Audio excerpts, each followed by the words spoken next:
Hello everyone, আসসালামু আলাইকুম। আমি এখন আপনাদেরকে যে জায়গাটি দেখাচ্ছি সেটি আসলে বাংলাদেশের বান্দরবন জেলার একটি সুন্দর স্পট, যেখানে বাংলাদেশের ক্ষুদ্র উপজাতিরা বসবাস করে। এই যে একটু আগে যে গাড়িগুলা দেখতে পাইছেন, আসলে ওগুলি করে এখানে আসতে হয়।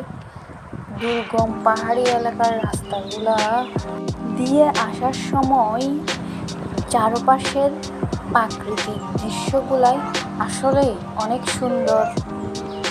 আমরা এখন যে স্পটটাতে অবস্থান করতেছি, এই স্পটটাতে একটি সুন্দর ঝর্ণা আছে, যেটাকে জলপ্রপাত বলা হয়। জলপ্রপাত আসলেই ঝর্ণাটাই অনেক সুন্দর। এই জায়গাটিতে তারা যে বিভিন্ন ফলমূল বিক্রি করতেছে, যেগুলো যে দেশি ফলমূল, ফরমালিন মুক্ত।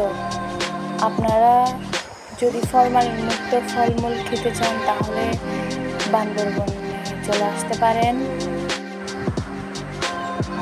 এই যে উনি আমাদের সাজ্জাদ ভাই, উনি একদম চাকমা মেয়েটার পাশে গিয়ে বসছে।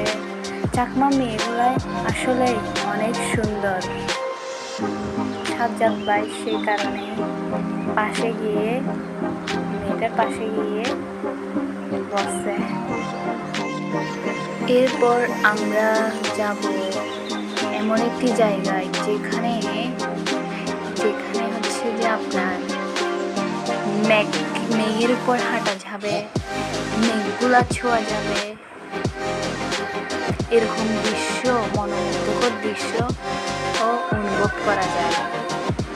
সে জায়গাটি যে নীলগিরি। দর্শক শ্রোতা, আপনাদের কাছে এখন একটি প্রশ্ন হচ্ছে যে বাংলাদেশের সবচেয়ে উঁচু পাহাড়ের নাম কি? যদি পারেন কমেন্ট বক্সে কমেন্ট করেন।